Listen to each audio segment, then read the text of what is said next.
안녕하세요. 웹툰 잼잼입니다.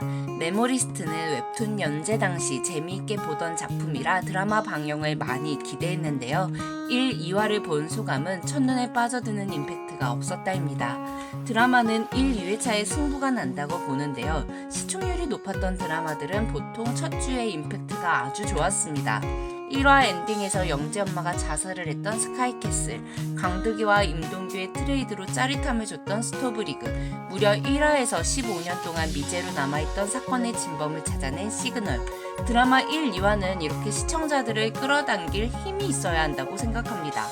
메모리스트는 1화 초반부의 주인공 동백의 기억을 읽을 수 있는 능력, 그리고 그 능력으로 공소시효 2시간 전에 범인을 잡는 일, 그 과정에서 나쁜 놈에게 발이 먼저 나가 정직 처분을 당하는 모습이 그려집니다.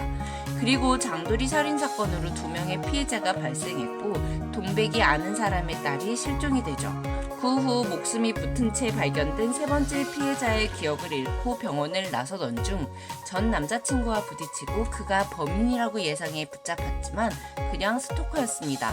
그리고 세 번째 피해자가 성폭행을 당한 기억을 잃고 그 사람을 찾아갔지만 실제로 얻은 건 없죠. 그리고 한선미 총경이 수사 중 피해자 회사 직원에게 겨우 들은 13번 고객에 대한 이야기. 하지만 북부지검에서 수사를 막으려는 움직임을 보이고 북부지검의 윗대가리가 성상납을 요구했던 13번 고객이라는 걸 알았지만 장도리 연쇄살인 사건과는 관계가 없다는 걸 알게 됩니다.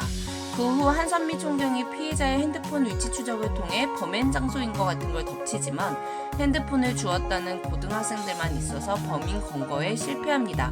그리고 나서 핸드폰을 주운 고등학생들이 납치된 친구를 따라가다가 오나리에서 놓쳤다는 걸 알게 된 후 오나리를 수색하려 하지만 이신웅 차장으로부터 저지를 당하죠. 뭐가 이렇게 초반부터 막히는 게 많은지 모르겠어요. 그리고 2화 엔딩에서 동백은 피해자의 기억 속에 있던 붉은 돼지 깃발을 발견하고 3화 예고편을 보니 이제서야 범인과 마주친 것 같습니다. 1, 2화에서 펼쳐졌던 장도리 납치살인 사건은 웹툰 원작에는 없는 에피소드입니다. 웹툰은 드라마 소개에서 지우개 살인마라고 불리는 큰 사건 하나를 갖고 총 58화를 진행해 갑니다. 그러다 보니 당연히 드라마로 만들기 위해서는 내용이 너무 없기에 다른 에피소드들을 만들어야 하죠. 그렇다면 새로운 에피소드, 그것도 제일 첫 사건은 주인공 동백 형사와 한선미 총경의 유능함을 보여줘야 합니다. 캐릭터가 매력이 있어야 하잖아요. 드라마 캐릭터빨 무시 못하잖아요. 메모리스트 1, 2화에서 보여진 두 주인공은 하나도 멋있어 보이거나 유능해 보이지 않았습니다. 이 에피소드는 무조건 2화에서 해결되었어야 해요. 해결을 못하더라도 2화 엔딩은 범인을 잡는 장면에서 끝났어야 하죠. 그리고 3화에서 조금 더 어려운 사건이 터지고 그걸 해결하는데 2화 이상을 사용하는 게 조금 더 극을 스피드하게 전개해 나가는 방식이라고 생각합니다. 메모리스트는 범죄 수사물입니다. 시청자들은 범죄자로 인해 피해자들이 두려움에 떠는 걸 보려고 범죄 수사물 드라마를 보는 게 아니라 범인을 잡는 과정을 보면서 짜릿함을 느끼려고 보는 거죠. 물론 범인을 잡는 과정에서 한 번 정도의 오류는 있을 수 있지만 그 단계가 이렇게 너무 많아지면 드라마는 재미가 없어집니다. 메모리스트는 피해자들이 두려움에 떨고 있는 장면들을 보여줄 시간에 차라리 사건을 해결하는 과정을 스피드하게 보여줬어야 합니다. 물론 아주 개인적인 생각이고요. 여러분의 다른 의견의 댓글도 자유롭게 남겨주세요. 웹툰 메모리스트는 2016년 10월부터 2017년 11월까지 다음 웹툰에서 매주 화요일에 연재되었던 작품입니다. 연재 당시 재미있게 봤던 작품이고 나름 깜짝 놀랄 만한 반전이 있지만 인생 웹툰이라고 불릴 정도는 아닌데요. 그 이유는 캐릭터를 잘 표현하지 못했다는 점에 있습니다.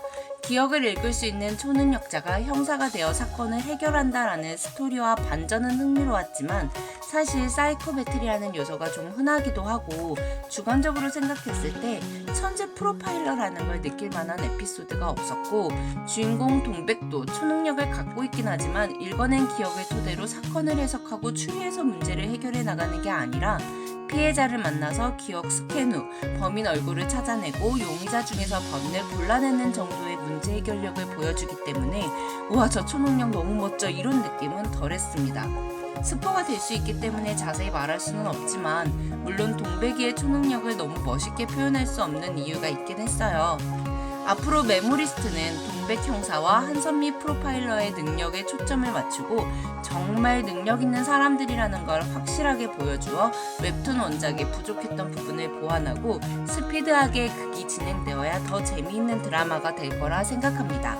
물론 1, 2화만 보고 드라마를 판단할 수 없기에 제 판단이 섣부를 수 있습니다.